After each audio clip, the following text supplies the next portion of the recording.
Estaba ahí, acostada en esa cama del hospital, fingiendo dormir mientras escuchaba a mi hija Esperanza conversando con el doctor en el pasillo. Las palabras que salieron de su boca me golpearon como un rayo. Doctor, sinceramente, si fuera la voluntad divina que se fuera ahora, sería hasta un alivio para todos nosotros.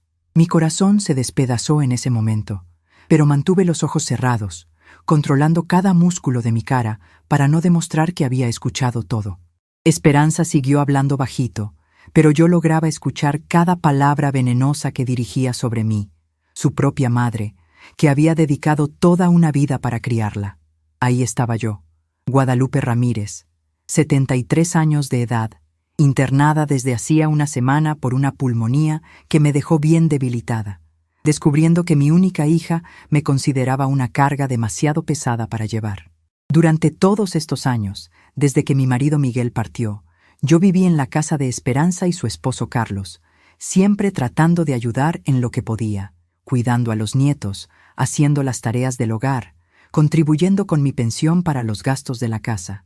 Yo realmente creía que era bienvenida, que formaba parte de esa familia, que mi presencia era valorada y necesaria. La conversación en el pasillo continuaba, y Esperanza hablaba sobre cómo sería más fácil para ella y Carlos si yo ya no estuviera estorbando su rutina, cómo los nietos ya estaban creciendo y ya no necesitaban a una abuela cerca, cómo el cuarto que yo ocupaba podría transformarse en una oficina para que Carlos trabajara desde casa. Cada palabra era como una piedra siendo arrojada a mi pecho, quebrando poco a poco toda la ilusión que yo tenía sobre el amor de mi hija. El doctor trataba de explicar que me estaba recuperando bien y que pronto me darían de alta, pero Esperanza parecía decepcionada con esa noticia, suspirando de una manera que dejaba claro que mi mejoría no era motivo de alegría para ella.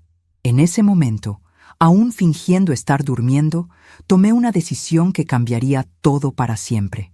Si Esperanza quería que yo desapareciera de su vida, si yo era realmente un peso que ella ya no podía cargar, entonces yo haría exactamente lo que ella deseaba. Pero ella descubriría, de la manera más dolorosa posible, que algunas cosas en la vida no se pueden deshacer, y que menospreciar a quien siempre nos amó tiene un precio muy alto que pagar. Lo que Esperanza no sabía era que yo todavía tenía algunos recursos guardados, algunas sorpresas que ella jamás imaginaría, y que su mamá, inútil, estaba a punto de mostrar que todavía tenía mucho control sobre su propia vida. Durante toda mi juventud, trabajé como costurera en una fábrica textil en Guadalajara, levantándome todos los días a las 5 de la mañana para llegar puntual. Mi esposo Miguel trabajaba en construcción, y juntos logramos comprar nuestra casita en una colonia humilde pero digna. Cuando Esperanza nació, decidí dejar el trabajo de la fábrica para dedicarme completamente a criarla. Miguel me apoyó en esa decisión, aunque significara vivir con menos recursos económicos. Queríamos darle a nuestra hija todo el amor y la atención que merecía, aun si eso significaba hacer sacrificios personales. Los primeros años fueron difíciles económicamente, pero éramos una familia feliz. Miguel llegaba cansado del trabajo, pero siempre tenía energía para jugar con Esperanza, para ayudarla con las tareas escolares, para enseñarle valores de respeto y responsabilidad. Yo me encargaba de la casa, de cocinar, de llevar a Esperanza a la escuela, de participar en las juntas de padres de familia.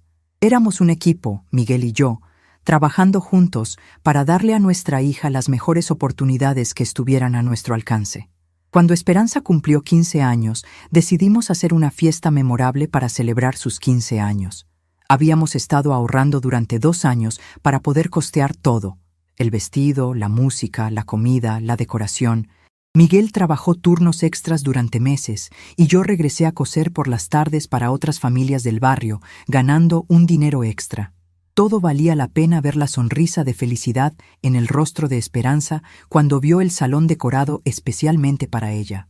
Esa noche, bailando el vals con su papá, ella nos dijo que éramos los mejores padres del mundo y que se sentía la niña más afortunada de toda Guadalajara. Los años de preparatoria trajeron nuevos desafíos. Esperanza quería estudiar administración de empresas en la universidad, una carrera costosa que requeriría muchos sacrificios de nuestra parte. Miguel y yo conversamos largo tiempo sobre cómo podríamos lograrlo.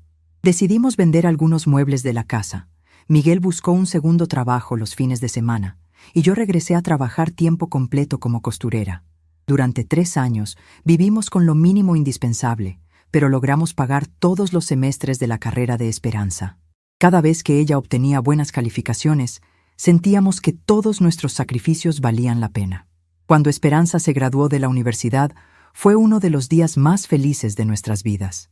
Ella consiguió un buen trabajo en una empresa importante de la ciudad, y poco después conoció a Carlos, un joven contador que parecía responsable y trabajador.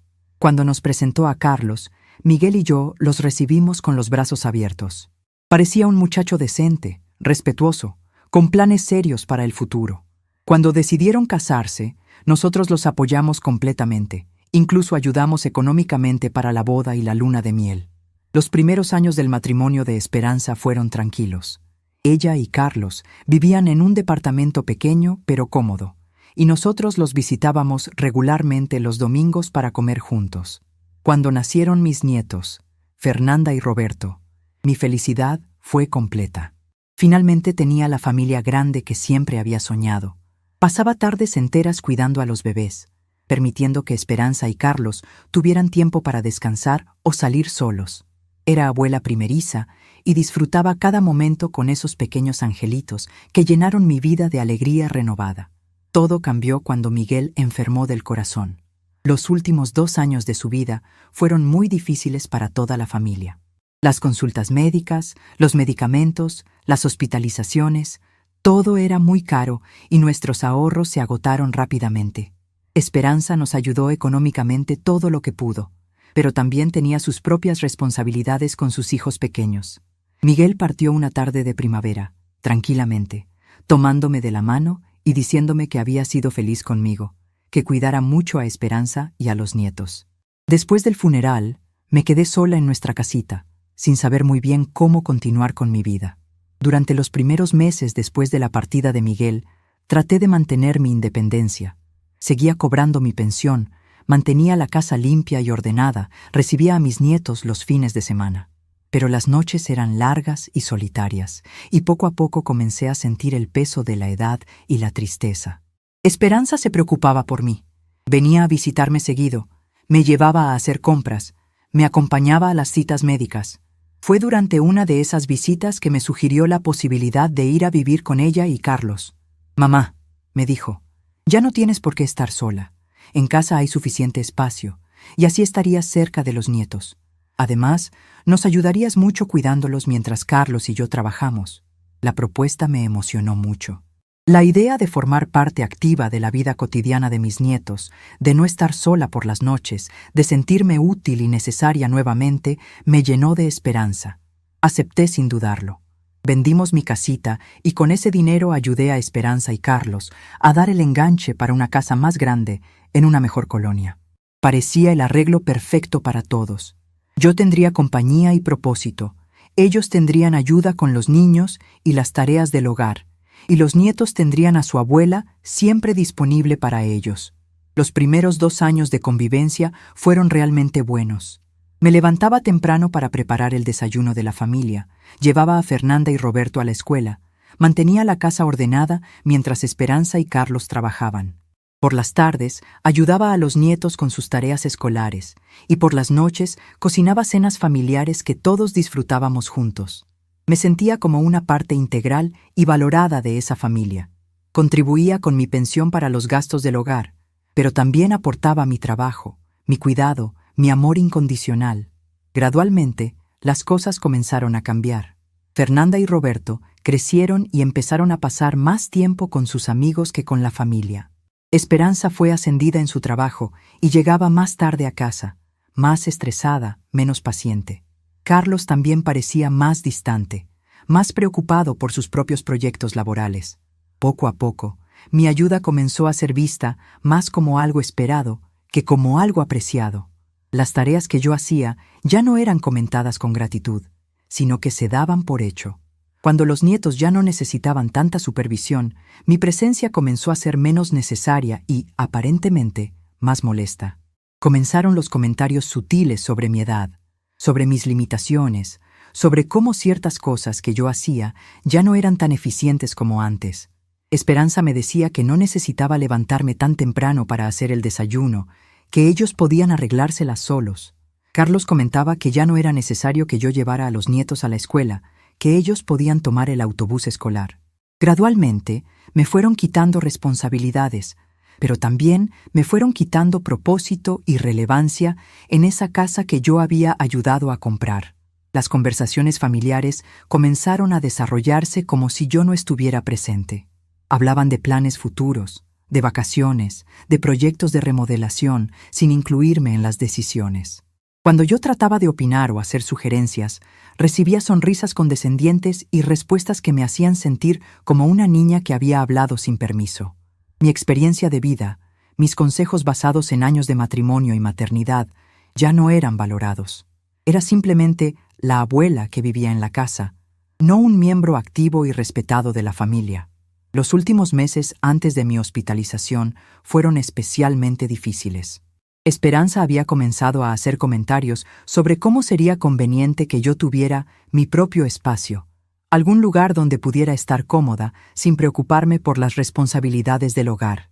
Hablaba de residencias para personas mayores como si fueran lugares maravillosos donde yo podría hacer amigas de mi edad y participar en actividades diseñadas especialmente para mí. Cada vez que sacaba el tema, yo cambiaba la conversación, porque no quería enfrentar la realidad de que ya no era bienvenida en el hogar que yo misma había ayudado a crear. Y ahora, acostada en esta cama de hospital, escuchando a mi propia hija decir que sería un alivio si yo partiera para siempre, finalmente entendí que todos esos meses de insinuaciones habían sido preparación para este momento. Esperanza ya había tomado la decisión de deshacerse de mí.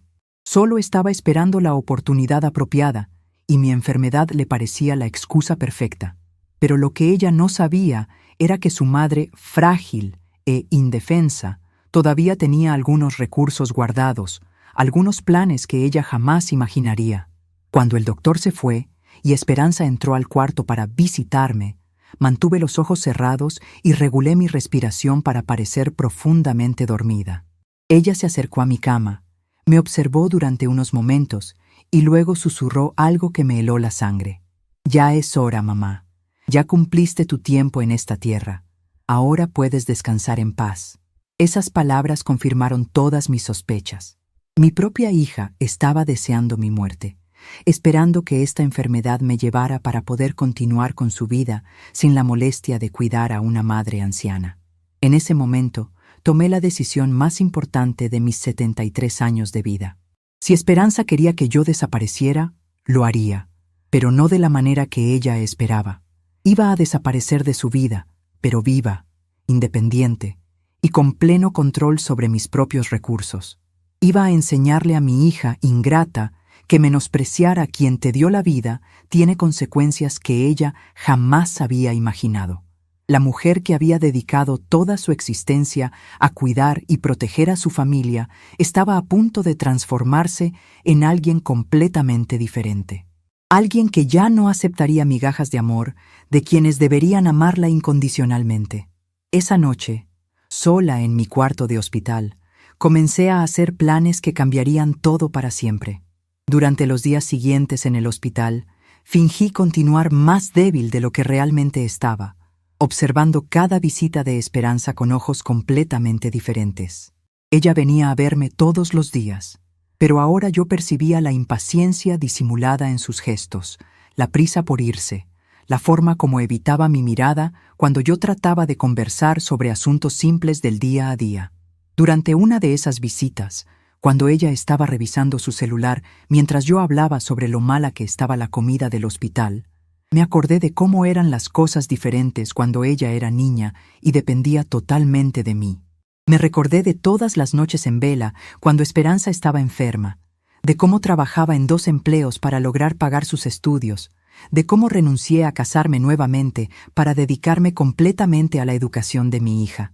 Recordé cuando ella se casó con Carlos y estaban pasando dificultades económicas en los primeros años, y yo usé todos mis ahorros para ayudarlos a dar el enganche de la casa donde vivimos hoy.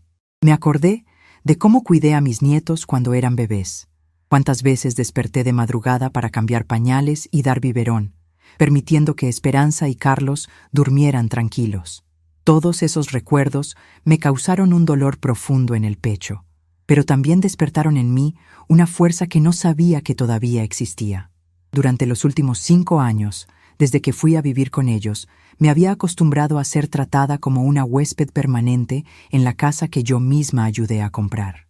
Siempre fui cuidadosa para no molestar, siempre traté de ser útil sin ser inconveniente, siempre puse sus necesidades antes que las mías propias.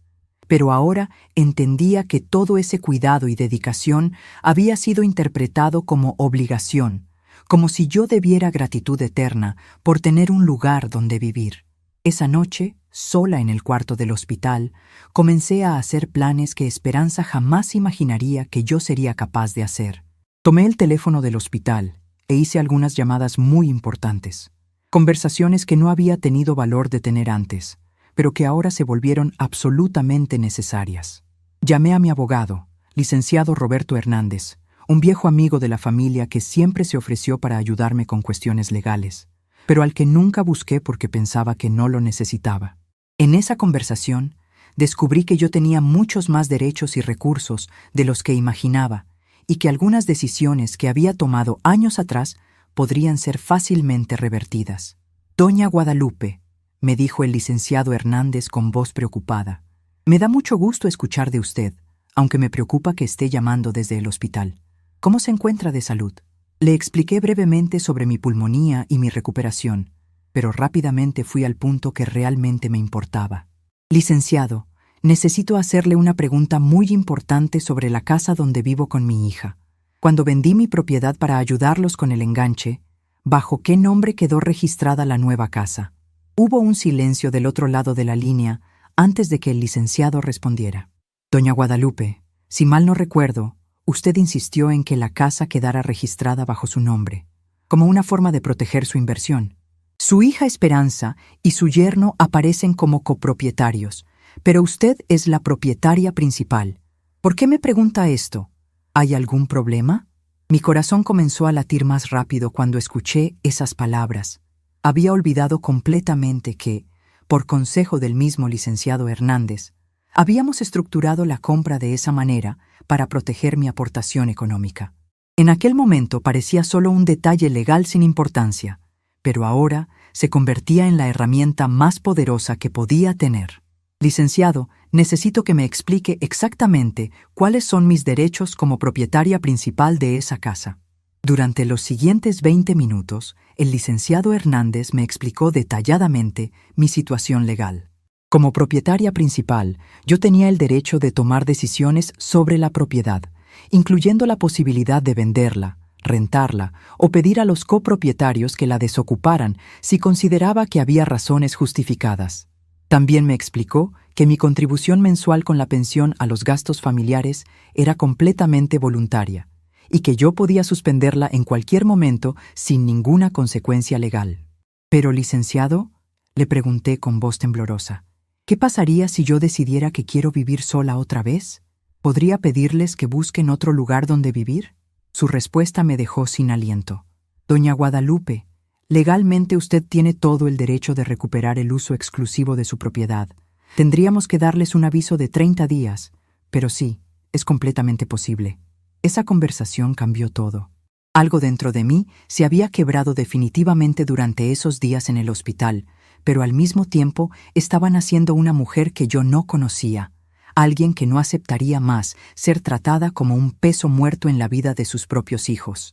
Después de colgar con el licenciado Hernández, me quedé despierta toda la noche, planeando cada detalle de lo que tendría que hacer una vez que saliera del hospital. Al día siguiente, cuando Esperanza vino a visitarme, la observé con una nueva perspectiva. Llegó con su cara de preocupación fingida, me trajo unas flores baratas del puesto de afuera del hospital y se sentó en la silla junto a mi cama con la misma expresión de impaciencia que había aprendido a reconocer. «¿Cómo te sientes hoy, mamá? ¿Ya te dijo el doctor cuándo te van a dar de alta?» Fingí debilidad y le dije que todavía me sentía muy cansada, que probablemente necesitaría varios días más de reposo antes de poder volver a casa. Lo que no le dije era que estaba usando ese tiempo para hacer más llamadas telefónicas y organizar todos los detalles de mi nueva vida independiente. Durante su visita, Esperanza me habló sobre cómo había estado reorganizando mi cuarto en la casa, cómo había guardado algunas de mis cosas para hacer más espacio, cómo pensaba que sería bueno considerar algunas opciones de cuidado especializado para cuando yo saliera del hospital. «Mamá», me dijo con esa voz condescendiente que había desarrollado en los últimos meses, «he estado investigando algunos lugares muy bonitos donde personas de tu edad pueden vivir con todas las comodidades y cuidados médicos que necesitan. Son como hoteles de lujo, con actividades, compañía de personas de tu misma generación, enfermeras disponibles las 24 horas. ¿No te parece que sería maravilloso no tener que preocuparte por nada?». Asentí débilmente y le dije que lo pensaría, pero por dentro estaba hirviendo de indignación. Mi propia hija estaba planeando internarme en un asilo mientras yo estaba hospitalizada, sin siquiera consultarme realmente, simplemente informándome de una decisión que aparentemente ya había tomado. Cuando se fue esa tarde, inmediatamente marqué otra vez al licenciado Hernández para acelerar todos los procesos que habíamos discutido. Durante los siguientes 2 días, mientras seguía fingiendo estar más enferma de lo que realmente estaba, el licenciado Hernández trabajó silenciosamente para preparar toda la documentación legal que yo necesitaría. También me ayudó a contactar a una agencia inmobiliaria para buscar un departamento pequeño pero cómodo donde pudiera vivir independientemente. Era increíble cómo, en solo unos días, mi perspectiva completa sobre mi vida había cambiado. La mujer sumisa que aceptaba todo callada estaba transformándose en alguien con planes concretos y recursos propios. La tercera noche después de mi conversación con el licenciado Hernández, recibí una visita inesperada. Mis nietos Fernanda y Roberto llegaron con Carlos, cargando globos y una tarjeta hecha en casa. Por un momento, mi corazón casi vaciló. Fernanda, de 15 años, me abrazó con lágrimas en los ojos y me dijo: «Abuela, te extrañé mucho. La casa no es igual sin ti». Roberto, de 12 años, me mostró orgulloso la tarjeta que había hecho, llena de dibujos y mensajes de amor. Mientras conversaba con mis nietos, observé a Carlos cuidadosamente. Él parecía genuinamente preocupado por mi salud, pero también noté algo en su comportamiento que no había percibido antes. Hablaba sobre planes futuros para la casa, sobre proyectos de remodelación, sobre cambios que querían hacer en los próximos meses. Todo sonaba como si ya hubieran decidido que yo no estaría ahí para ver esos cambios. Cuando Fernanda preguntó cuándo volvería a casa, Carlos intercambió una mirada significativa con Roberto antes de responder: «Bueno, tu abuela necesita recuperarse completamente, y tal vez sea mejor que tenga un lugar más tranquilo donde pueda descansar». Esa noche, después de que se fueron, llamé a mi hermana menor, Rosa María, que vive en la Ciudad de México. No habíamos hablado en varios meses, pero siempre mantuvimos una relación cercana a pesar de la distancia. Cuando le conté lo que había escuchado en el hospital y lo que estaba planeando hacer, su reacción me sorprendió. «Guadalupe», me dijo con voz firme, «ya era hora de que abrieras los ojos. Desde la última vez que te visité, hace 6 meses, yo me di cuenta de cómo te estaban tratando. Esperanza apenas te dirigía la palabra durante mi visita. Carlos te hablaba como si fueras una empleada doméstica, y tú parecías una sombra de la mujer fuerte que siempre fuiste. Me dolió mucho ver eso, pero sabía que tenías que darte cuenta por ti misma. Rosa María me ofreció irme a vivir con ella a la Ciudad de México, pero yo ya había tomado la decisión de quedarme en Guadalajara. Esta era mi ciudad. Aquí estaban mis recuerdos con Miguel. Aquí había construido toda mi vida. No iba a permitir que Esperanza me obligara a huir de mi propio hogar. «Rosa», le dije, «voy a recuperar mi dignidad aquí mismo, en esta ciudad donde he vivido toda mi vida. Si Esperanza quiere deshacerse de mí, va a descubrir que su madre todavía tiene mucho poder sobre sus propias decisiones». Durante mi última noche en el hospital, organicé todos los detalles finales de mi plan. El licenciado Hernández había encontrado un departamento perfecto para mí. Un lugar pequeño, pero muy cómodo en una colonia tranquila, cerca del centro de la ciudad, con buenos accesos de transporte público y servicios médicos cercanos. El edificio tenía seguridad las 24 horas y varios vecinos de mi edad que podrían convertirse en compañía agradable. También había organizado los aspectos financieros de mi nueva independencia. Mi pensión era suficiente para cubrir el alquiler del departamento y mis gastos básicos, especialmente considerando que ya no estaría contribuyendo a los gastos de la Casa de Esperanza. El licenciado Hernández me explicó que podía suspender esa contribución inmediatamente, ya que era completamente voluntaria. Además, había decidido retirar mis ahorros de la cuenta bancaria compartida que tenía con Esperanza, dinero que había estado guardando para emergencias familiares, pero que ahora necesitaría para mi nueva vida independiente. La mañana de mi alta del hospital, Esperanza llegó con una sonrisa que no llegaba a sus ojos. Traía una maleta con ropa limpia para mí y hablaba con entusiasmo fingido sobre lo feliz que estaría de tenerme de vuelta en casa. Durante el trayecto en el taxi, me habló sobre todas las cosas que había organizado para mi comodidad. Había comprado algunos medicamentos que el doctor recomendó, había preparado comidas suaves para mi recuperación, había arreglado mi cuarto para que tuviera mejor ventilación. Lo que más me dolió fue la forma como hablaba sobre mi futuro, como si ya estuviera decidido sin mi participación. Mamá, he estado pensando mucho sobre tu bienestar. Creo que después de esta enfermedad es importante que consideremos seriamente algunas opciones de cuidado más especializado. No porque no te queramos en casa, sino porque queremos lo mejor para ti. Lugares donde tengas compañía constante, actividades apropiadas para tu edad, cuidados médicos inmediatos si los necesitas. Cada palabra confirmaba mis sospechas. Esperanza ya había tomado la decisión de internarme en un asilo, solo estaba buscando la manera más suave de comunicármelo. Probablemente pensaba que después de mi enfermedad yo estaría más vulnerable, más dispuesta a aceptar lo que ella consideraba lo mejor para mí. Lo que no sabía era que su madre, frágil, había estado usando esos días en el hospital para planear la sorpresa más grande de su vida. Cuando llegamos a la casa, fui recibida por Fernanda y Roberto con abrazos genuinos de alegría. Por un momento, mi corazón casi vaciló al ver la felicidad sincera en sus rostros. Fernanda me ayudó a llegar hasta mi cuarto, me arregló las almohadas, me trajo un vaso de agua fresca. Roberto me mostró los dibujos que había hecho para mí mientras estaba en el hospital. Estos nietos realmente me amaban, y por un segundo me pregunté si no estaría siendo injusta con ellos por los errores de su madre. Pero entonces Carlos apareció, y después de un abrazo rápido y un «qué bueno que ya estás mejor», inmediatamente comenzó a hablar sobre cómo necesitaban reorganizar los espacios de la casa. Cómo sería importante que yo entendiera que ahora, con mi edad avanzada y mi salud delicada, tal vez fuera más seguro considerar otras opciones de vivienda, lugares con más estructura médica y cuidados especializados. Durante los siguientes 3 días, actué como si nada hubiera cambiado, manteniendo mi rutina normal de ayudar en las tareas domésticas, cuidar a los nietos, contribuir con las actividades familiares.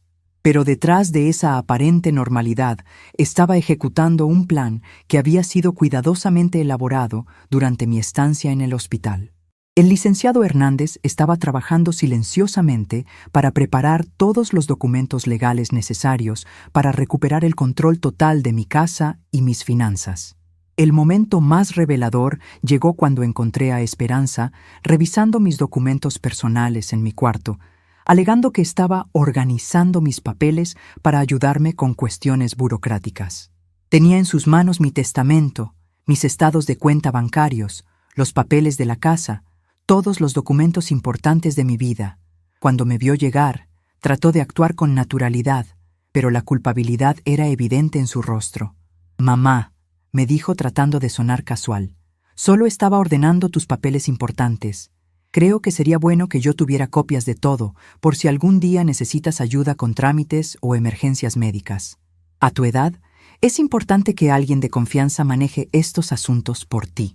En ese instante, entendí que ella ya estaba planeando tomar control total sobre mi vida, probablemente preparando el terreno para algún tipo de tutela o incapacitación legal. Había estado investigando mis recursos financieros, evaluando mis propiedades, organizando todo para tomar decisiones por mí sin mi consentimiento. La máscara de la hija preocupada se había caído completamente. y ahora podía ver claramente sus verdaderas intenciones. Esa noche llamé al licenciado Hernández y le dije que necesitábamos acelerar todos los procesos que estaban en curso. Le expliqué lo que había descubierto sobre los planes de Esperanza, y él me confirmó que era fundamental actuar rápidamente antes de que ella pudiera iniciar cualquier proceso legal para limitar mi autonomía. «Doña Guadalupe», me dijo, «todo está listo. Mañana podemos firmar todos los documentos necesarios. El departamento está disponible, sus finanzas están organizadas, y legalmente usted tiene todo el derecho de recuperar su independencia».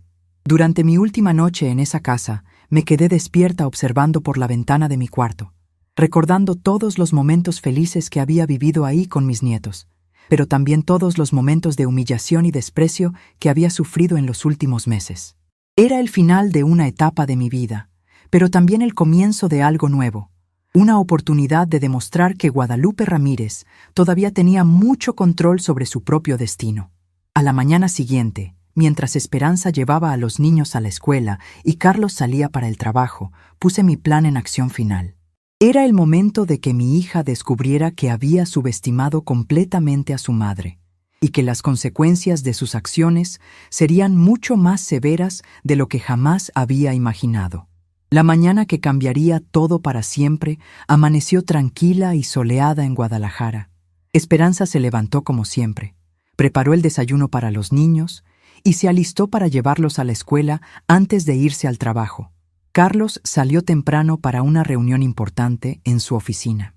La rutina familiar se desarrollaba exactamente como todos los días durante los últimos 5 años, pero esta vez yo sabía que sería la última vez que los vería actuar como si yo fuera invisible en mi propia casa. Mientras desayunábamos juntos, observé cada detalle de esa escena que se repetiría por última vez. Fernanda hablaba sobre un examen de matemáticas que tenía esa tarde. Roberto se quejaba de que no había encontrado su libro de historia. Carlos revisaba su teléfono mientras tomaba café. Esperanza organizaba las loncheras de los niños con movimientos mecánicos.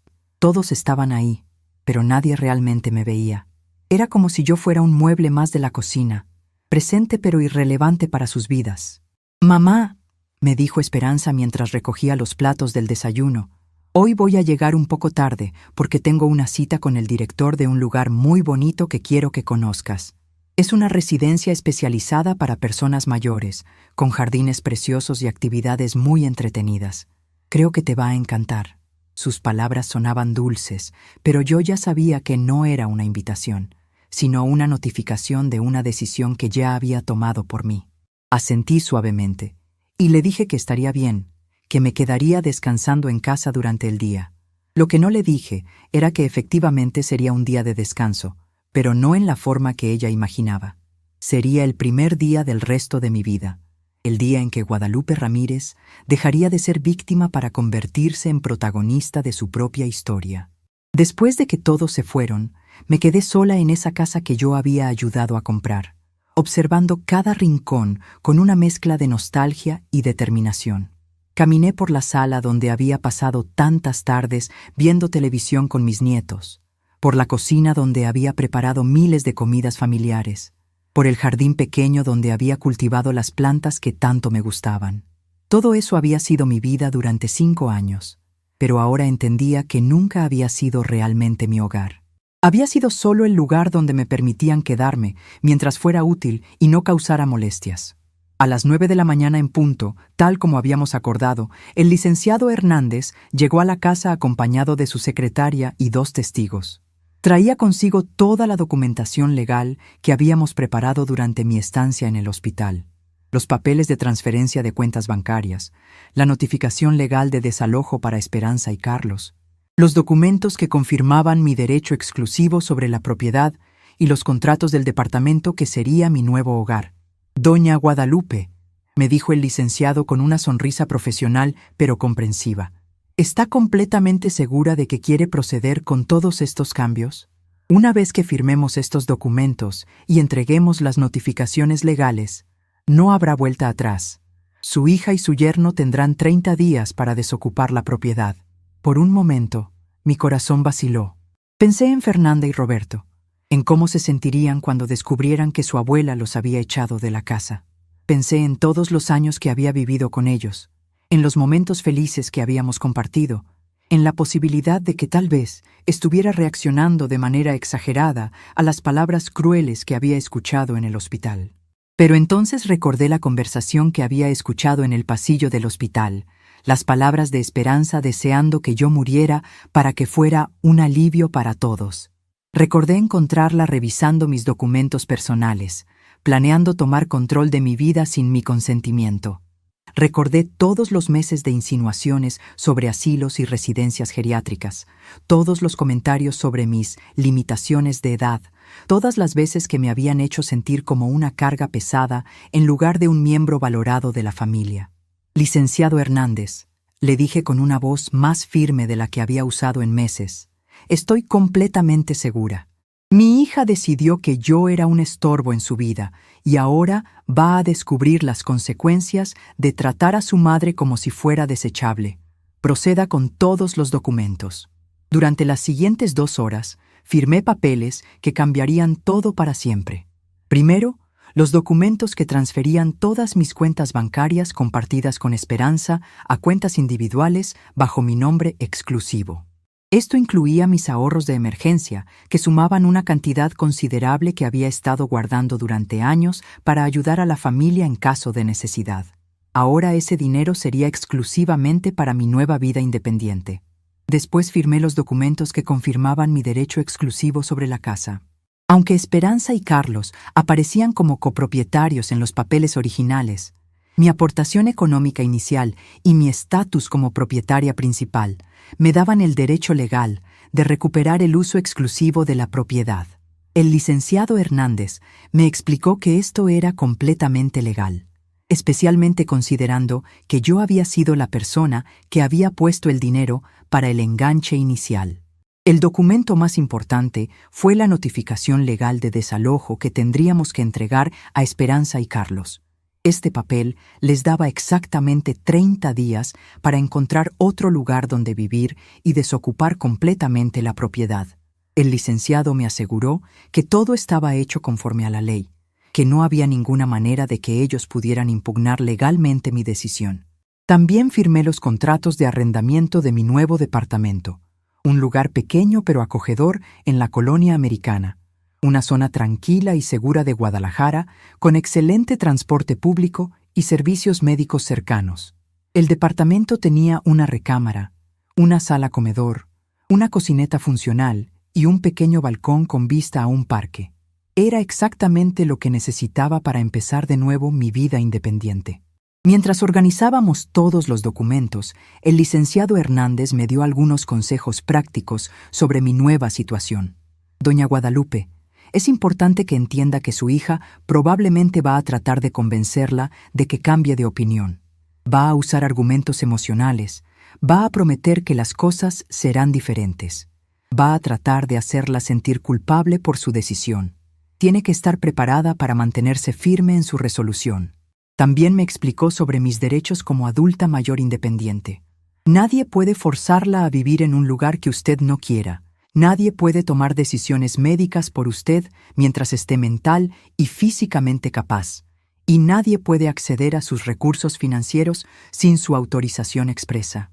Si su hija trata de iniciar algún proceso legal para declararla incapaz, tenemos toda la documentación médica necesaria para demostrar que usted está en pleno uso de sus facultades. Después de que el licenciado Hernández se fue, me quedé sola en la casa por última vez, como la señora que había aceptado ser tratada como una carga. Caminé lentamente por cada habitación, recordando los momentos felices, pero también los momentos dolorosos que había vivido ahí.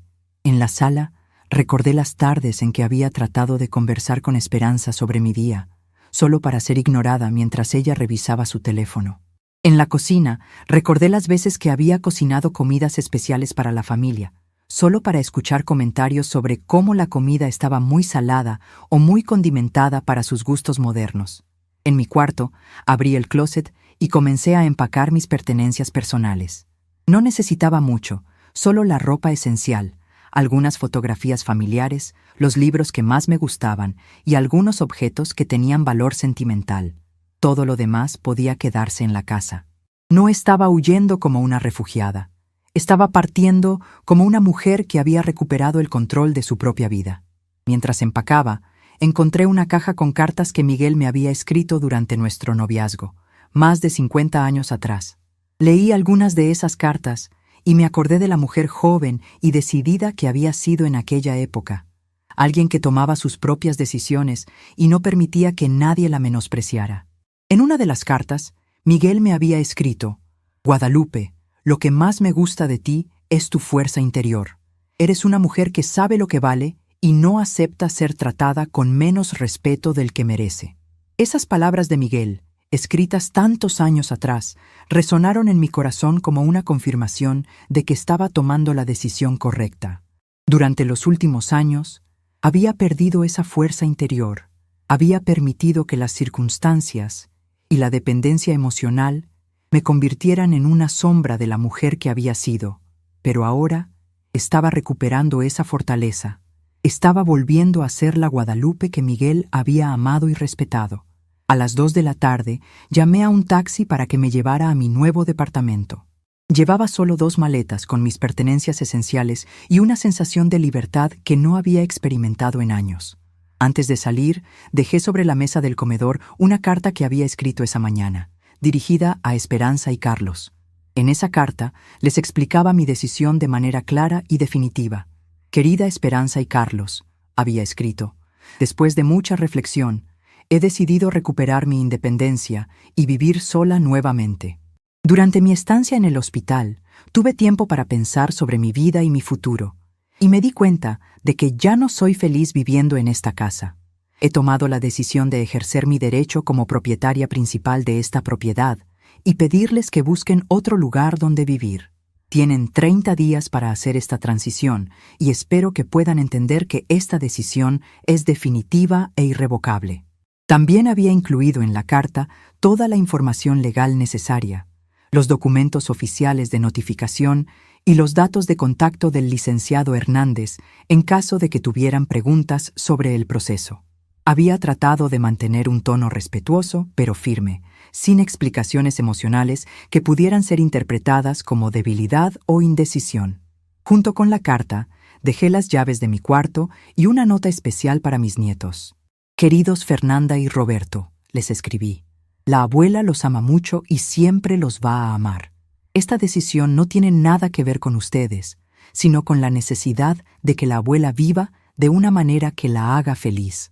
Siempre serán bienvenidos para visitarme en mi nuevo hogar, y espero que puedan entender que a veces los adultos necesitamos hacer cambios importantes en nuestras vidas. El viaje en taxi hacia mi nuevo departamento fue como un renacimiento. Mientras veía pasar las calles familiares de Guadalajara, me sentí como una mujer completamente nueva. Ya no era la señora que esperaba permiso para usar el teléfono, que se disculpaba por ocupar espacio en la casa, que aceptaba comentarios despectivos sobre su edad y sus limitaciones. Era Guadalupe Ramírez, una mujer de 73 años con recursos propios, con un lugar propio donde vivir, y con la determinación de no permitir nunca más que nadie la tratara como si fuera desechable. Mi nuevo departamento me recibió como un refugio perfecto. Era pequeño pero muy acogedor, con mucha luz natural y una decoración sencilla pero elegante. El edificio tenía portero las 24 horas, un pequeño jardín comunitario y varios vecinos de mi edad que parecían amigables y respetuosos. Por primera vez en años, me sentí en un lugar donde podría ser simplemente yo misma, sin tener que adaptar mi personalidad a las expectativas o molestias de otras personas. Durante esa primera tarde en mi nuevo hogar, organicé mis pertenencias con una sensación de paz que había olvidado que existía. Cada objeto que colocaba en su lugar se sentía como una afirmación de mi nueva independencia. Las fotografías de Miguel y de mis nietos en la mesa de la sala, mis libros favoritos en el pequeño librero, mi ropa en el closet, que era completamente mío. Todo era modesto, pero era mío, y esa propiedad sobre mi propio espacio me llenaba de una satisfacción profunda. Cerca de las 5 de la tarde, mientras tomaba mi primer café en la pequeña cocina de mi departamento, mi teléfono comenzó a sonar insistentemente. Era Esperanza, que probablemente acababa de llegar a casa y encontrar mi carta. Dejé que sonara varias veces antes de decidir contestar. Cuando finalmente levanté el auricular, escuché la voz histérica de mi hija del otro lado de la línea. «Mamá, ¿qué es esto? ¿Qué significa esta carta? ¿Dónde estás? Carlos y yo estamos desesperados. Los niños están llorando, no entienden qué está pasando. Tienes que volver a casa inmediatamente y explicarnos qué te pasó». Su tono de voz era exactamente lo que el licenciado Hernández había predicho. Pánico, negación e intentos de hacerme sentir culpable por mi decisión. Pero yo ya estaba preparada para esa reacción. Con una calma que me sorprendió a mí misma, le respondí: «Esperanza, estoy muy bien y estoy exactamente donde quiero estar. La carta explica todo claramente. He decidido vivir independientemente, y ustedes tienen 30 días para encontrar otro lugar donde vivir». «Pero mamá», gritó a través del teléfono, «tú no puedes hacer esto. Esta es nuestra casa, aquí hemos vivido por años. Los niños crecieron aquí. No puedes echarnos así como si fuéramos extraños». La ironía de sus palabras no pasó desapercibida para mí. Durante meses, ella había estado planeando echarme de la misma casa, internándome en un asilo contra mi voluntad, pero ahora que las tornas se habían volteado, de repente la casa era nuestra, y yo no tenía derecho de tomar decisiones sobre mi propia propiedad. «Esperanza», le dije con una firmeza que había estado guardando durante años. «Durante mi estancia en el hospital, escuché tu conversación con el doctor. Escuché cuando dijiste que sería un alivio para todos si yo me muriera. También te encontré revisando mis documentos personales, planeando tomar control de mi vida sin mi consentimiento. Tú decidiste que yo era una carga pesada en tu vida, y ahora yo he decidido liberarte de esa carga para siempre». Hubo un silencio completo del otro lado de la línea, y yo supe que ella sabía exactamente de qué estaba hablando. No podía negar sus palabras en el hospital. No podía pretender que no había estado planeando internarme en un asilo. No podía fingir que me había estado tratando con el amor y respeto que una madre merece. «Mamá», dijo finalmente con una voz mucho más pequeña, yo no quise decir eso. Estaba preocupada por tu salud. Estaba hablando con el doctor sobre las mejores opciones para tu cuidado. Tú malinterpretaste todo. Pero yo ya no estaba dispuesta a aceptar excusas o justificaciones. «Esperanza, ya no me interesan las explicaciones. Durante años acepté ser tratada como un mueble en esa casa. Acepté comentarios despectivos sobre mi edad. Acepté ser ignorada en las conversaciones familiares. Acepté que ustedes tomaran decisiones sobre mi futuro sin consultarme. Pero ya no acepto nada de eso. Ahora vivo sola, manejo mis propios recursos y tomo mis propias decisiones». La conversación continuó durante casi una hora, con Esperanza alternando entre súplicas, amenazas, promesas de cambio e intentos de chantaje emocional usando a los nietos. Pero yo mantuve mi posición firme. La transformación que había comenzado en esa cama de hospital estaba completa. La mujer sumisa y complaciente había muerto para siempre, y en su lugar había nacido alguien que ya no negociaría su dignidad por migajas de afecto familiar. Cuando finalmente colgué el teléfono, me senté en mi nueva sala y observé el atardecer a través de la ventana. Por primera vez en años, el silencio de mi propio hogar no se sentía como soledad, sino como paz. Guadalupe Ramírez había recuperado su lugar en el mundo, y esta vez nadie se lo podría quitar. Durante los siguientes 3 días después de mi mudanza, mi teléfono no dejó de sonar. Esperanza llamaba a todas horas, alternando entre súplicas desesperadas, promesas de cambio, amenazas legales e intentos de chantaje emocional usando a mis nietos. Carlos también me llamó varias veces, tratando de usar un tono más razonable y diplomático, hablando sobre malentendidos familiares y la importancia de resolver las cosas como adultos civilizados. Pero yo ya había tomado mi decisión, y cada llamada solo confirmaba que había hecho lo correcto. Durante años había sido manipulada con exactamente las mismas tácticas que ahora estaban usando. Hacerme sentir culpable por pensar en mí misma, hacerme creer que yo era la responsable de mantener unida a la familia, hacerme sentir egoísta por querer dignidad y respeto. La diferencia era que ahora yo podía ver claramente esas manipulaciones por lo que realmente eran. El cuarto día, temprano en la mañana, escuché que alguien tocaba insistentemente la puerta de mi departamento. Miré por la mirilla y vi a Esperanza parada en el pasillo, con los ojos rojos de llorar y una expresión de desesperación que jamás había visto en su rostro. Estaba acompañada por Fernanda y Roberto, que se veían confundidos y tristes. Por un momento, mi corazón vaciló al ver a mis nietos, pero sabía que Esperanza los había traído como una estrategia emocional para hacerme cambiar de opinión. Abrí la puerta, pero no los invité a pasar. «Buenos días», les dije con una cortesía distante. «¿En qué puedo ayudarles?» Esperanza inmediatamente comenzó a hablar atropelladamente, como si tuviera miedo de que yo fuera a cerrar la puerta antes de que pudiera decir todo lo que había venido a decir. «Mamá, por favor, tienes que escucharme. Sé que cometí errores, sé que no te traté como debía, pero podemos arreglarlo todo. Carlos y yo hemos estado hablando y queremos hacer las cosas diferentes. Puedes quedarte con el cuarto principal, podemos poner el televisión que más te guste, podemos arreglar todo el jardín como a ti te gusta». Fernanda se acercó a mí con lágrimas en los ojos. «Abuela, por favor regresa a casa. La casa se siente muy vacía sin ti. Extraño tus cenas, extraño que me ayudes con las tareas, extraño nuestras conversaciones por las noches. Mamá dice que fue todo un malentendido, que pueden arreglar las cosas». Roberto, más tímido, solo me miraba con una expresión que me rompía el corazón. Era claro que no entendía completamente lo que estaba pasando, pero sabía que algo muy importante había cambiado en la familia. «Abuela», me dijo con voz pequeña, «¿ya no nos quieres?». Esas palabras de Roberto casi me quebraron. Invité a los tres a pasar a mi pequeña sala y les serví agua fresca mientras trataba de organizar mis pensamientos.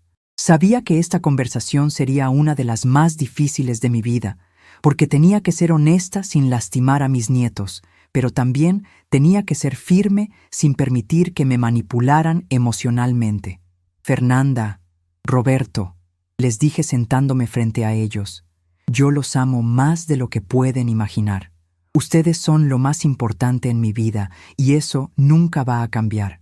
Pero a veces los adultos necesitamos tomar decisiones difíciles para poder ser felices y estar bien». Esperanza interrumpió inmediatamente. «Pero mamá, si regresas a casa, te prometo que todo será diferente. Nunca más voy a sugerir lo de las residencias geriátricas, nunca más voy a revisar tus papeles sin permiso. Vas a tener toda la libertad que quieras. Solo regresa, por favor». La miré directamente a los ojos y le pregunté, «Esperanza, ¿tú recuerdas lo que me dijiste en el hospital cuando creías que yo estaba dormida?». Su rostro se puso pálido inmediatamente, y supe que sabía exactamente a qué me refería.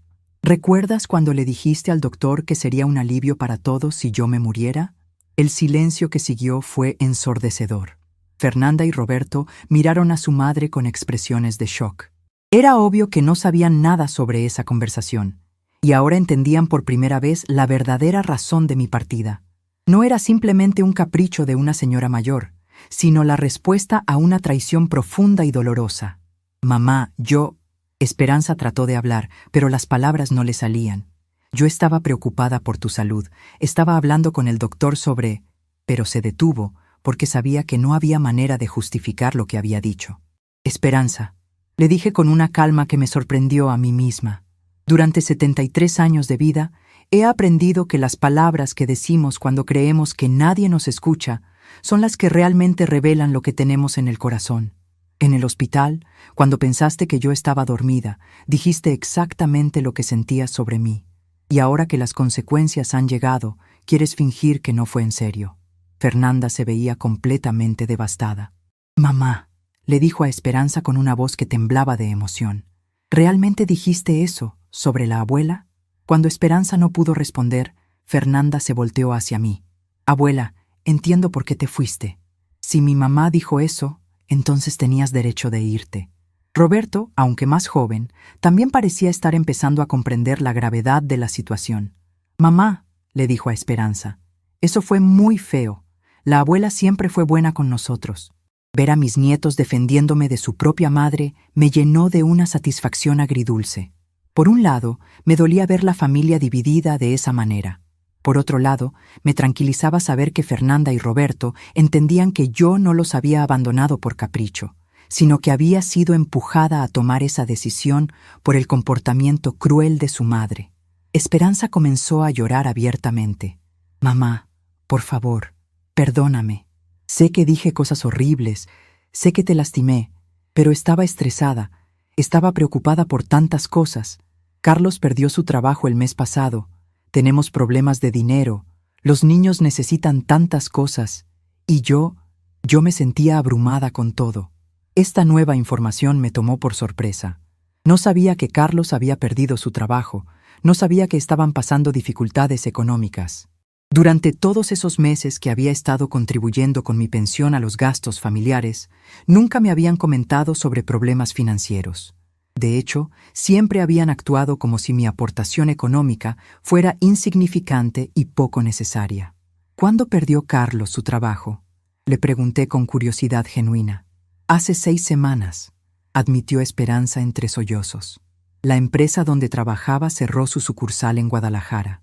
Hemos estado viviendo solo con mi salario, y con los gastos de la casa, los colegios de los niños, el carro, es muy difícil llegar a fin de mes». De repente, muchas cosas comenzaron a tener sentido.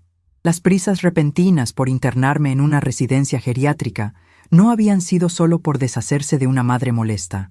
Habían sido también una estrategia para quedarse con el control total de la casa y eliminar la necesidad de seguir fingiendo que mi presencia era bienvenida.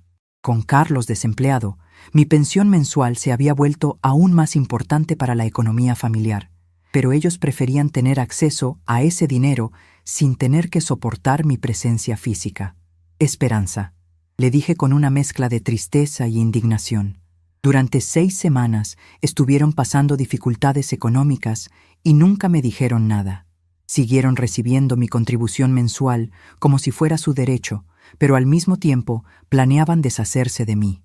¿No te parece que eso es profundamente deshonesto?» «Mamá, nosotros...» Carlos finalmente habló desde la puerta, donde había estado parado en silencio. «Nosotros no queríamos preocuparte con nuestros problemas. Pensamos que era mejor mantener las cosas normales mientras encontraba otro trabajo». «¿Mantener las cosas normales?», repetí con una sonrisa amarga. ¿Llamarían normal planear internar a alguien en un asilo sin consultarle, revisar sus documentos personales a escondidas y desear su muerte para liberarse de ella? Carlos no tenía respuesta para eso.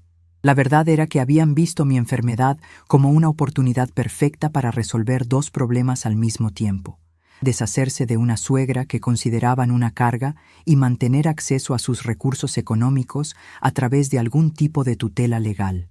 «Abuela», Fernanda me preguntó con voz tímida, «¿podrías perdonar a mamá si ella realmente cambia? ¿Si promete nunca más decir cosas horribles sobre ti?» La pregunta de mi nieta me llegó directo al corazón. Fernanda era lo suficientemente grande para entender la gravedad de la situación, pero también lo suficientemente joven para creer que todas las heridas pueden sanarse con disculpas sinceras. La miré con todo el amor que sentía por ella y traté de explicarle algo muy difícil de entender. «Mi amor», le dije tomando sus manos entre las mías, «hay palabras y acciones que lastiman tan profundamente que cambian para siempre la relación entre las personas. Lo que tu mamá dijo en el hospital y todas las cosas que hizo durante estos meses me mostraron que ella realmente siente que yo soy una carga pesada en su vida. Aunque ella se disculpe ahora y aunque prometa cambiar, yo ya no puedo vivir con la preocupación constante de estar molestando a alguien en mi propia casa». Roberto se acercó a mí y me abrazó fuertemente. «Abuela, ¿pero nosotros te podemos visitar aquí? ¿Podemos venir a verte cuando queramos?» «Por supuesto, mi amor», le respondí devolviendo su abrazo. «Esta será siempre su casa también. Ustedes pueden venir cuando quieran. Pueden quedarse a dormir los fines de semana si quieren. Pueden llamarme a cualquier hora. La diferencia es que ahora la abuela vive en un lugar donde se siente tranquila y feliz». Esperanza hizo un último intento desesperado.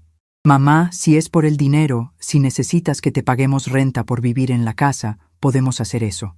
Si quieres que firmemos algún documento que te dé más derechos sobre las decisiones familiares, podemos hacerlo. Solo dinos qué necesitas para regresar». La miré con una mezcla de pena y firmeza. «Esperanza, esto no se trata de dinero o de documentos legales. Se trata de dignidad y respeto. Durante años, Ustedes me hicieron sentir como una invitada no deseada en una casa que yo ayudé a comprar. Me hicieron sentir como si mi presencia fuera una molestia constante, como si mis opiniones no tuvieran valor, como si mi única función fuera aportar dinero y cuidados sin esperar nada a cambio. «Pero podemos cambiar todo eso», insistió con desesperación. «Tal vez sí puedan», le respondí, «pero yo ya no quiero intentarlo. He descubierto que puedo ser feliz viviendo sola, tomando mis propias decisiones, organizando mi tiempo como me gusta. He recuperado una paz que había perdido durante años. ¿Por qué habría de renunciar a esa paz para volver a una situación que me causaba tanta tristeza?» La conversación continuó durante casi 2 horas más, pero gradualmente Esperanza comenzó a entender que mi decisión era definitiva e irrevocable. Los 30 días de plazo legal no eran una negociación, sino una cortesía que les estaba dando para organizarse. No había nada que pudieran decir o prometer que me haría cambiar de opinión. Cuando finalmente se fueron esa tarde, Fernanda y Roberto me abrazaron con promesas de visitarme pronto. Esperanza se fue con una expresión de derrota total, pero también con algo que parecía ser una comprensión tardía de las consecuencias de sus acciones. Carlos no dijo nada, pero su expresión mostraba la preocupación práctica de un hombre que acababa de perder tanto una casa como una contribución económica importante. Durante las siguientes 3 semanas, recibí noticias ocasionales sobre cómo estaba progresando su búsqueda de una nueva vivienda. A través de conocidos mutuos, supe que habían encontrado un departamento más pequeño en una colonia menos costosa, que Carlos había conseguido un trabajo temporal con un salario menor al que tenía antes, y que Esperanza había tenido que pedir un préstamo para cubrir los gastos del depósito y la mudanza. No sentía alegría por sus dificultades, pero tampoco sentía culpa. Eran simplemente las consecuencias naturales de las decisiones que habían tomado. Durante años, habían construido su estilo de vida basándose en recursos que no eran completamente suyos, y ahora tenían que aprender a vivir dentro de sus propias posibilidades. El día 28 de su plazo legal, Esperanza me llamó por última vez. Su voz sonaba cansada pero resignada. «Mamá», me dijo, «mañana terminamos de sacar nuestras cosas de la casa. Quería pedirte perdón una vez más. Sé que no merezco tu perdón, pero quería que supieras que he entendido cuánto te lastimé, y que me voy a arrepentir de eso por el resto de mi vida». «Esperanza», le respondí con una serenidad que me había costado años encontrar. «Te deseo lo mejor en tu nueva vida. Espero que esta experiencia les sirva para valorar mejor lo que tienen y para tratar a las personas que los aman con más respeto y consideración». «¿Hay alguna posibilidad de que algún día puedas perdonarme completamente?», me preguntó con una voz muy pequeña. «El perdón no significa olvidar, ni significa volver a confiar como antes», le expliqué. «Yo ya te perdoné, Esperanza, porque guardar rencor solo me haría daño a mí. Pero perdonar no significa que estoy dispuesta a volver a ponerme en una situación donde pueda ser lastimada de la misma manera». Esa fue nuestra última conversación como madre e hija que habían vivido juntas. A partir del día siguiente, seríamos simplemente 2 mujeres relacionadas por sangre y por historia, pero ya no por la dependencia y el resentimiento que habían caracterizado nuestros últimos años de convivencia. La mañana del día 30, desde la ventana de mi departamento, vi el camión de mudanzas que sacaba los últimos muebles de la casa que había sido mi hogar durante 5 años. No sentí tristeza, sino una sensación de cierre completamente necesario. Guadalupe Ramírez había recuperado no solo su independencia, sino también su dignidad y su derecho a ser tratada con respeto por las personas que supuestamente la amaban. 6 meses han pasado desde que tomé la decisión de dejar la casa de Esperanza y Carlos para vivir mi propia vida. Durante este tiempo, he aprendido a valorar el silencio de mi propia compañía, la paz de tomar decisiones sin tener que consultar a nadie, la libertad de organizar mis días de acuerdo con mi propia voluntad. Todas las mañanas, despierto en mi pequeño departamento y hago mi café sin prisa. Leo el periódico en mi balcón soleado, cuido las plantas que compré para decorar mi nuevo hogar. Es increíble cómo la vida puede ser simple y placentera cuando no tenemos que lidiar constantemente con la sensación de estar molestando a alguien. Mi rutina diaria se ha convertido en una celebración silenciosa de mi independencia recuperada. Me levanto cuando mi cuerpo naturalmente despierta, no cuando el reloj de otras personas lo determina. Desayuno lo que se me antoja, no lo que alguien más decidió que sería apropiado para mi edad.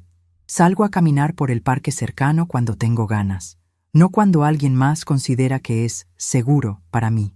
Cada decisión pequeña, desde qué programa ver en televisión hasta qué ropa ponerme, se siente como una afirmación de mi derecho a existir en mis propios términos. He descubierto placeres simples que había olvidado durante los años de convivencia forzada. Por las tardes, me siento en mi balcón con una taza de té y observo a los niños jugando en el parque de enfrente. Sus risas y gritos de alegría me llenan de una paz que no había sentido en años. No siento envidia de las familias que veo paseando juntas, sino una satisfacción serena de saber que yo también tuve esos momentos con Esperanza cuando era pequeña y que ahora tengo algo diferente pero igualmente valioso: la tranquilidad de una vida vivida en mis propios términos. Una de las cosas más hermosas de esta nueva etapa ha sido redescubrir mis propios gustos y preferencias. Durante años de vivir en casa de Esperanza, había adaptado mis hábitos a las rutinas familiares, había modificado mis horarios para ser útil sin ser molesta, había silenciado mis propios deseos para mantener la armonía doméstica. Ahora puedo escuchar la música que me gusta sin preocuparme por molestar a nadie. Puedo cocinar los platillos que se me antojan sin considerar los gustos de otras personas. Puedo decorar mi espacio con los colores y objetos que me dan alegría. Mi pequeño departamento se ha convertido en un verdadero reflejo de quién soy. He llenado las paredes con fotografías de Miguel y conmigo durante nuestros años de matrimonio, con imágenes de Esperanza cuando era niña y yo era la madre que ella necesitaba, con dibujos que Fernanda y Roberto me han traído durante sus visitas. Cada objeto tiene un significado personal. Cada rincón cuenta una historia que es únicamente mía. Es un espacio donde puedo ser completamente auténtica, donde no tengo que modular mi personalidad para complacer a otros o evitar conflictos. Las llamadas de Esperanza han disminuido considerablemente, especialmente después de que ella entendió que mi decisión era definitiva e irrevocable. Al principio, durante las primeras semanas después de su mudanza, me llamaba frecuentemente con pretextos diversos: problemas con documentos de la casa, preguntas sobre objetos que había dejado, intentos de mantener algún tipo de conexión que le permitiera creer que la puerta estaba abierta para una reconciliación.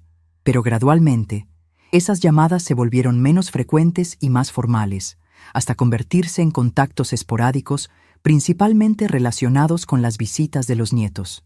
A través de conocidos mutuos, he sabido fragmentos sobre cómo ha sido su adaptación a la nueva realidad. Esperanza y Carlos se mudaron a un departamento considerablemente más pequeño en una colonia menos costosa de Guadalajara. Carlos encontró trabajo como contador en una empresa pequeña, con un salario que es aproximadamente la mitad de lo que ganaba en su empleo anterior. Esperanza ha tenido que trabajar horas extras para compensar la pérdida de ingresos, y han tenido que hacer ajustes significativos en su estilo de vida. Ya no tienen empleada doméstica, han vendido el carro más nuevo y se han quedado solo con el más viejo. Han cambiado a los niños a escuelas públicas, en lugar de las privadas donde estudiaban antes. Esta información no me produce alegría vengativa, pero tampoco me causa culpa o remordimiento. Son simplemente las consecuencias naturales de haber construido un estilo de vida basado en recursos que no eran completamente propios. Durante años, habían dependido de mi contribución económica y de mi trabajo doméstico no remunerado para mantener un nivel de vida que sus propios ingresos no podían sostener. Ahora, están aprendiendo a vivir dentro de sus verdaderas posibilidades, y aunque es una lección dolorosa, es una lección necesaria. Lo más reconfortante de esta nueva etapa ha sido el desarrollo de mi relación con Fernanda y Roberto. Mis nietos me visitan regularmente, y esas visitas se han convertido en algunos de los momentos más preciosos de mi semana. Sin la tensión constante de la convivencia familiar conflictiva, puedo disfrutar plenamente de su compañía y ellos pueden disfrutar de la mía. Cocinamos juntos en mi pequeña cocina, hacemos tareas escolares en mi mesa del comedor, vemos películas acurrucados en mi sofá. Son momentos de conexión genuina, libres de las complicaciones y resentimientos que habían envenenado nuestras interacciones cuando yo vivía en su casa. Fernanda, que ahora tiene 16 años, ha madurado mucho durante estos meses. En nuestras conversaciones, puedo ver que entiende más profundamente las dinámicas familiares que llevaron a mi partida. Me ha dicho varias veces que admira mi valor para tomar una decisión tan difícil y que espera tener la misma fortaleza cuando ella tenga que tomar decisiones importantes en su propia vida. Es reconfortante saber que mi ejemplo de autorrespeto y autodeterminación le está enseñando lecciones valiosas sobre la importancia de no aceptar ser tratada con menos dignidad de la que merece. Roberto, aunque más joven, también ha mostrado una comprensión sorprendente de la situación. Durante una de sus visitas recientes me dijo: «Abuela, me gusta que ahora sonrías más. Antes, cuando vivías con nosotros, a veces te veías triste, pero ahora siempre te ves contenta». Sus palabras me confirmaron algo que yo había sospechado. Mi infelicidad durante esos últimos años de convivencia forzada había sido más visible de lo que yo pensaba, y había afectado no solo mi propio bienestar, sino también la percepción que mis nietos tenían de mí. Una tarde de domingo, mientras Fernanda y Roberto estaban visitándome, recibí una llamada inesperada. Era mi hermana Rosa María, llamando desde la Ciudad de México con noticias que me llenaron de una alegría inmensa. Su hija menor, Patricia, se había comprometido y la boda sería en 2 meses. Rosa María me invitaba a quedarme con ella durante una semana para participar en todos los preparativos y la celebración. «Guadalupe», me dijo Rosa María con entusiasmo, «quiero que vengas no solo como invitada, sino como la matriarca de la familia que eres. Patricia siempre te ha admirado mucho y sería un honor para nosotros tenerte aquí durante estos momentos tan especiales». La invitación me llenó de una emoción que no había sentido en años. Durante mucho tiempo había olvidado que era parte de una familia más amplia que me valoraba y me respetaba. La perspectiva de viajar a la Ciudad de México, de participar en una celebración familiar alegre, de ser tratada como la tía y abuela querida que realmente era, me hizo sentir como si estuviera redescubriendo una parte de mí misma que había estado dormida. Cuando les conté a Fernanda y Roberto sobre la invitación a la boda, sus reacciones fueron completamente diferentes de las que habría recibido en la época en que vivía con Esperanza. En lugar de preocupaciones sobre mi capacidad para viajar sola o comentarios sobre los riesgos de que una persona de mi edad hiciera planes independientes, mis nietos mostraron genuino entusiasmo por mi aventura. «Qué emocionante, abuela», me dijo Fernanda. «Va a ser maravilloso que puedas ver a toda la familia y participar en la boda». «¿Ya sabes qué vestido te vas a poner?», Roberto añadió. «Abuela, tienes que tomarte muchas fotos y enseñárnoslas cuando regreses». Sus reacciones me confirmaron algo muy importante. Cuando las personas nos tratan con respeto y confianza, florecemos. Cuando nos tratan como si fuéramos frágiles e incapaces, nos volvemos frágiles e incapaces. Mis nietos, al verme como una persona autónoma y capaz, me ayudaban a sentirme exactamente de esa manera. En las semanas previas al viaje, me dediqué a preparar todo con un cuidado y una emoción que me recordaron a cuando era joven y planificaba vacaciones con Miguel. Compré un vestido nuevo para la boda, actualicé mi maleta de viaje, organicé mis documentos y hice todos los arreglos necesarios para estar fuera de casa durante una semana. Cada paso de la preparación me llenaba de una satisfacción profunda, porque era algo que estaba haciendo completamente por mí misma y para mí misma.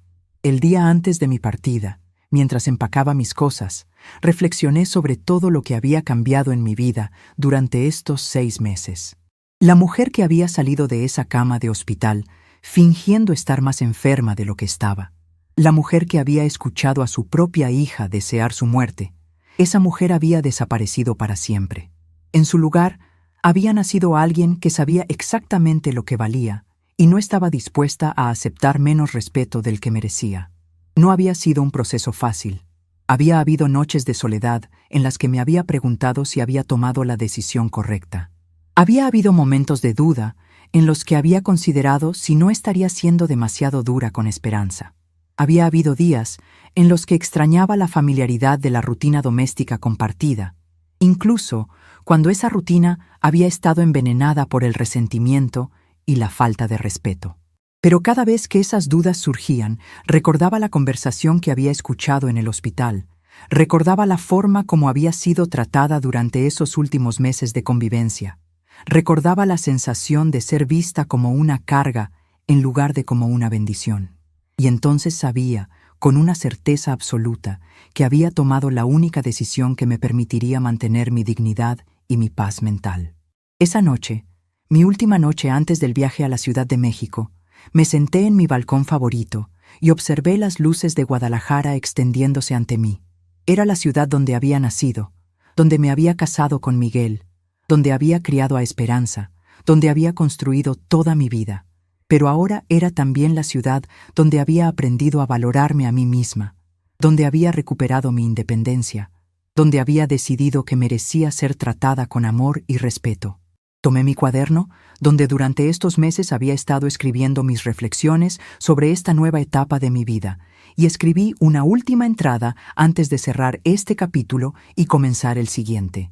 A los 73 años he aprendido que nunca es demasiado tarde para exigir el respeto que merecemos.